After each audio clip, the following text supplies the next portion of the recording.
દરેક લોકો પોતાનું અને પોતાના પરિવારનું ગુજરાન ચલાવવા માટે જુદા જુદા પ્રકારના કામ ધંધા કરતા હોય છે, પરંતુ નોકરી કે ધંધો કરતા કરતા જે કમાવનાર વ્યક્તિનું મૃત્યુ થાય એ પછી આખો પરિવાર નોંધારો થઈ જાય છે। પોતાનું સ્વજન તો તેઓ ગુમાવે જ છે, પરંતુ ઘર ચલાવવું પણ મુશ્કેલ બની જાય છે। અને જો ઘરના મોભીનું કામ કોઈ સરકારી વિભાગમાં નીચલા સ્તરનું હોય અને તેમાં મૃત્યુ પછી સરકાર તરફથી પરિવારજનોને કોઈ વળતર નથી મળતું, ત્યારે આવા પરિવારની હાલત ખૂબ જ દયનીય બની જતી હોય છે। અમદાવાદના વેજલપુરમાં રહેતા રીવાબેનની હાલત પણ આવી જ દયનીય બની ગઈ છે।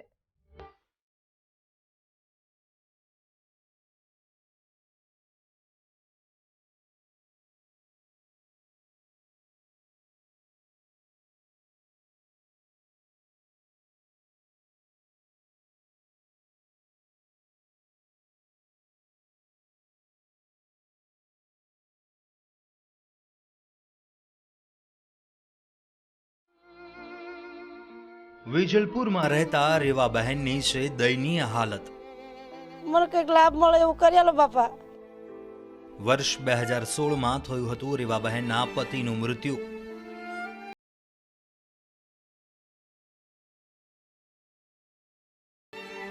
ગટરની સફાઈ દરમિયાન થયું હતું મૃત્યુ।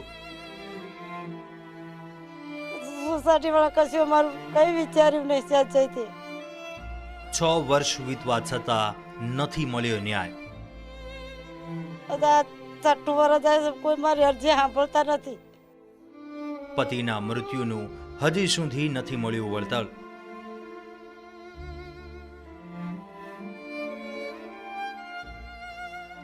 અમદાવાદના વેજલપુરમાં રહેતા રેવાબહેન, જેઓ દયનીય હાલતમાં જીવન પસાર કરી રહ્યા છે। પ્લાસ્ટિકની થેલીઓ, ગ્લાસની બોટલ અને કચરો કૂડો વીણીને તેઓ પોતાનું ગુજરાન ચલાવી રહ્યા છે। રેવાબહેનને આ કામ મજબૂરીમાં કરવું પડી રહ્યું છે, કારણ કે તેમને તેમના પતિનું મૃત્યુ પાછળ કોઈ વળતર નથી મળ્યું।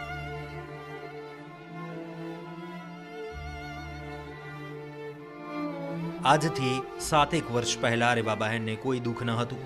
તેમના પતિ જસુભાઈ જીવિત હતા અને બંને પતિ પત્ની શાંતિથી જીવન પસાર કરતા હતા।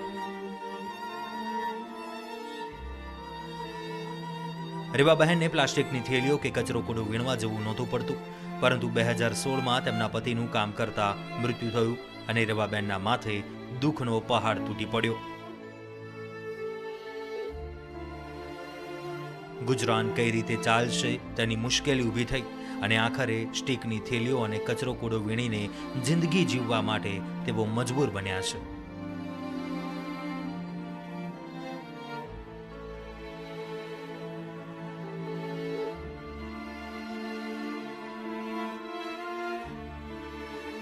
શિવરાજ પાર્કમાં આવેલી સોસાયટી આશાપુરી સોસાયટીમાં જશુભાઈ દ્વારા જે ગટર સાફ કરવામાં આવી હતી ને ત્યારબાદ તેમનું મોત નીપજ્યું હતું। તેમના પરિવાર દ્વારા અલગ અલગ લોકોને ફરિયાદો કરવામાં આવી હતી, પરંતુ 2016થી લઈને અત્યાર સુધી તેમને કોઈ પણ લાભ નથી મળ્યો। ખાસ તો આવા જે લોકો કે જે ગટર સાફ કરતા હોય કે ખાળકૂવા સાફ કરતા હોય તે લોકોને વળતર આપવાની જાહેરાત પણ કરવામાં આવી છે અને તેમની ફરજમાં આવે છે કે જે જગ્યા ઉપર જે લોકોનું મૃત્યુ થયું હોય તો તે સોસાયટી અથવા તો સરકાર દ્વારા તેને વળતર ચૂકવવામાં આવે, પરંતુ 2016થી લઈને અત્યાર સુધી કોઈ પણ વળતર ચૂકવવામાં નથી આવ્યું। તેને કારણે જ તેમના પત્ની જે છે તે હાલ નિરાધાર બન્યા છે। તેમના પત્ની રેવાબેન આપણી સાથે છે, તેમની સાથે વાત કરીશું કે તેઓ હાલ કઈ રીતે જીવી રહ્યા છે। રેવાબેન, સૌથી પહેલા તો આપના પતિનું મૃત્યુ થયું ત્યારબાદ આપની પરિસ્થિતિ શું છે, શું કહેશો? પરિસ્થિતિ અમારી અત્યારે બહુ ખરાબ છે। અત્યારે હું કાગળ પથ્થર વેણીને મારા છોકરાનું પૂરું કરું છું। કે રીતે દાડા કાઢવું એ મારું મન જાળે છે। બધા છઠ્ઠું વર્ષ જાય છે, કોઈ મારી અરજી સાંભળતા નથી। આપ કોર્પોરેશનમાં પણ કામગીરી કરતા હતા અને આપના પતિ જે છે તે પણ સોસાયટીની અંદર સફાઈ કામગીરી કરતા હતા। આજે ઘટના બની ત્યારબાદ આપના પરિવારની શું હાલત છે? ઘટના બની ત્યારે મારો છોકરો ત્યાં હતો, એના મોહળ હારીમાં ત્યાં આગળ સાંભળી મારો છોકરો તો જેવડી થાય એમનું મન જાળે છે। તે કશું સાધન ના મળે કે મારા પપ્પાને મારા ઘરે જ બનાવશું બન્યો કે છે। આગળ આવ્યા હતા એને પપ્પા તો ચિતા પાટ બાપા ધોળું ટેપાડું ઓઢાડીને પડેલા। મારે છોડીને સીધીને કરીને ભાડીઓ લીધેલો, મારી છોડીની હાલત ખરાબ થઈ ગયેલી। અમારે તો કોઈ ભાનમાં જ નહોતા કોઈ। અચાનક આવું બન્યું એટલે કોનું ભાન હોય? સોસાયટીવાળા કશું અમારું કંઈ વિચાર્યું નહીં ત્યાં જઈથી. કેટલી જગ્યા ઉપર આપે અરજી કરી છે, કોને કોને રજૂઆત કરી છે અને આપની શું માંગ છે? મારી માંગ મારે 5-10 લાખ રૂપિયા દેવું છે. મને કંઈક લાભ મળે એવું કરી આલો બાપા. અરજી તો 4-5-6 જગ્યાએ આપેલી છે પણ ત્યાં કોઈ મારી અરજી નહીં સ્વીકારી. આપ શું માંગ કરી રહ્યા છો સરકાર પાસે કે આપને શું મળવું જોઈએ? કારણ કે આપ જે ઘરમાં રહો છો તે ઘરની પણ પરિસ્થિતિ સામાન્ય છે. શું કહેશો? આપની શું ઈચ્છા છે? મારી ઈચ્છા છે કે મને જેવું તેવું આ મકાન મારા છોકરાનું ઘર રહ્યા જેવું કંઈક કરી આલે. મારા છોકરાને નોકરી મળે ને પપ્પાની, અને મારા દેવું પૂરું થઈ જાય. બસ એ મારી માંગ છે, બીજી કંઈ નહીં. ચોક્કસથી તો જે રીતે તમામ એવા લોકો છે કે હજી પણ એ જે પરિવારો છે કે જેઓને ન્યાય નથી મળ્યો તે પરિવારો હજી પણ ન્યાયની માંગણી કરી રહ્યા છે. કારણ કે આવી ઘટનાઓ બાદ પરિવાર સાવ નિરાધાર બની જતો હોય છે, પરંતુ તેમ છતાં પણ પરિવારની માંગણી છે કે તેઓને જે વળતર મળવું જોઈએ તે વહેલામાં વહેલી તકે મળે, જેથી કરીને તેઓની જે પરિસ્થિતિ છે તે સુધરે.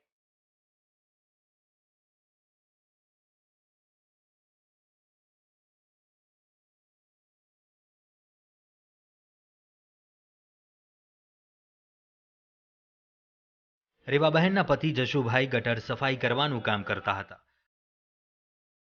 વર્ષ 2016માં તેઓ જીવરાજ પાર્ક પાસે આવેલી આશાપુરા સોસાયટીમાં જ્યારે ગટર સફાઈ કરવા ગયા ત્યારે ગુંગળામણથી તેમનું મૃત્યુ થયું.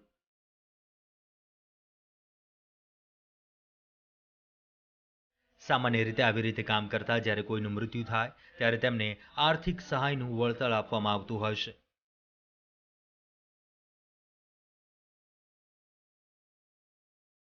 પરંતુ જશુભાઈના મૃત્યુના 6 વર્ષ બાદ પણ રેવાબહેનને હજુ સુધી કોઈ વળતર નથી મળ્યું.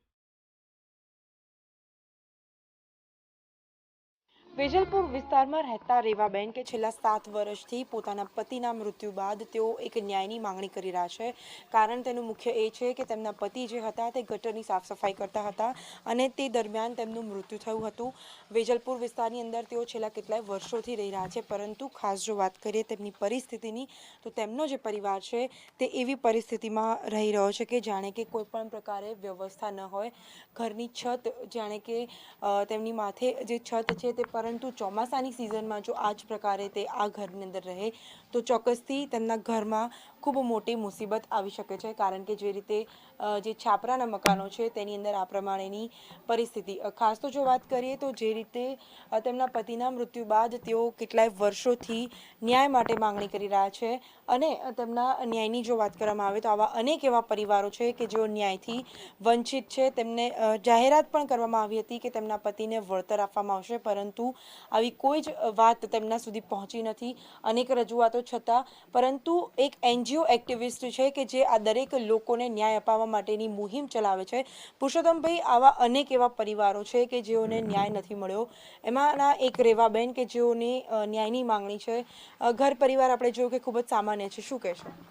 એટલે જે રેવાબેન જશુભાઈ ગાંગડિયા છે તેઓના પતિ 23/10/2016માં મૃત્યુ પામેલા.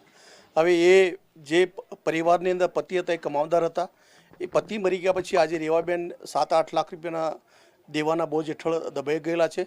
આજે પ્લાસ્ટિક કંતાની ઝૂંપડપટ્ટીમાં જીવન જીવવાનો બહુ કઠણ કપરી પરિસ્થિતિ છે. બીજું કે એમને 10 લાખ રૂપિયા સુપ્રીમ કોર્ટના જજમેન્ટ પ્રમાણે વળતર મળવું જોઈએ અને ભારત સરકારનો 2013નો કાયદો છે અને સુપ્રીમ કોર્ટનું જજમેન્ટ છે પછી એમને 10 લાખ રૂપિયા વળતર મળવું જોઈએ. પણ આજે રેવાબેને વારંવાર જવાબદાર અધિકારીઓને રજૂઆત કરી છે, અમદાવાદ મ્યુનિસિપલ કોર્પોરેશન યા સરકારના રાજ્ય સરકારના જવાબદાર વિભાગોને, પણ આજ દિન સુધી એમને 10 લાખ રૂપિયા વળતર ચૂકવવામાં નથી આવ્યું. એટલે આજે રેવાબેન જેવા એવા 35થી વધારે બહેનો છે, વિધવા બહેનો કે જે માતા પિતાઓ છે, જે નાના બાળકો છે, એ ગટરમાં મરી ગયા પછી આજે એ 10 લાખ રૂપિયા વળતર મેળવવા માટે સરકાર સામે રજૂઆતો કરવા છતાં સરકાર કોઈ પણ રીતે સાંભળવા તૈયાર નથી. ચોક્કસથી તો અનેક એવી રજૂઆતો બાદ દરેક પરિવાર જે છે તે વળતરની આશા રાખતી હોય છે, પરંતુ રેવાબેનને ક્યારે ન્યાય મળે છે તે જોવું રહ્યું. રેવાબહેનની દયનીય હાલત સામે જોવાનો સરકારી અધિકારીઓ કે નેતાઓને તો સમય ન મળ્યો. વળતર આપવાના વાયદા જરૂર થયા, પરંતુ વળતર ન મળ્યું. ત્યારે એક ખાનગી સંસ્થાએ તેમની આ દયનીય હાલત વિશે જાણીને તેમને ન્યાય અપાવવા માટેના પ્રયાસ શરૂ કર્યા છે. વૃંદા રાવલ, મંતવ્ય ન્યૂઝ, અમદાવાદ.